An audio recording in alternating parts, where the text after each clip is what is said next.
America is a land of contradictions. We produce enough food to easily feed every man, woman, and child in the nation. But not all that food makes it to a family's home. Nearly half of all the produce we grow is thrown away. But what if, instead of going here, the leftover produce found its way here?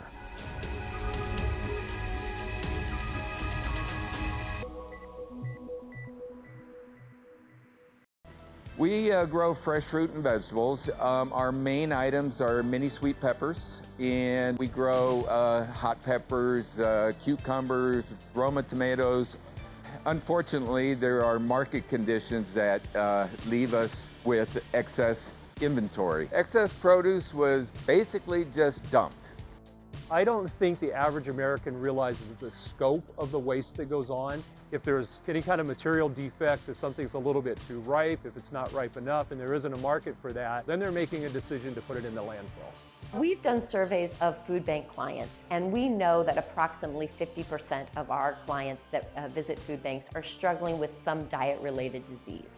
Hypertension, diabetes. We want to do better. We want to incorporate what we call foods to encourage, so that they're getting more fresh fruits and vegetables on their plate every day.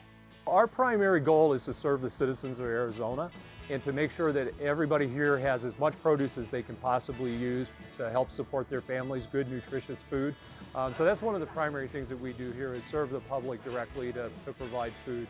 The other thing that we are is we're a shipping and distribution point for excess produce that's donated. On average, we ship around 1,000 to 1,200 truckloads of produce out of this facility on an annual basis. We have about, at any given time, 10 to 15 drivers on the road. We have about 30 tractor trailers all across the state that are moving produce to food banks across Arizona and getting that distributed to folks. St. Mary's mission is to feed as many people as we possibly can. And we do that to the tune of 250,000 meals every day. We receive anywhere from 5 to 6 truckloads during the main seasons, and it's really been a godsend for people that need fresh, healthy food that they really haven't had a lot of access to in the past. The Department of Economic Security has been a partner with the association for more than 30 years.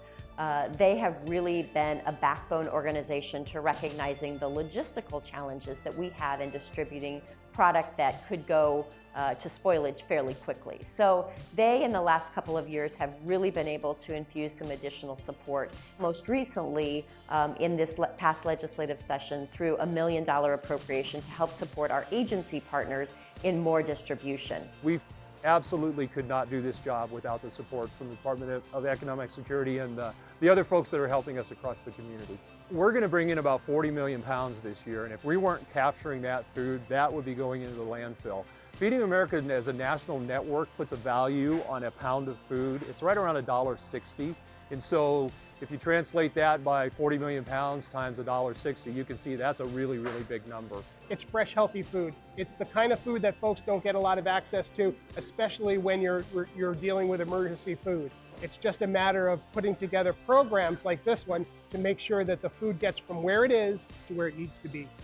We still have 1 in 4 kids going to bed hungry in the state of Arizona tonight, not sure if they're going to get a meal tomorrow.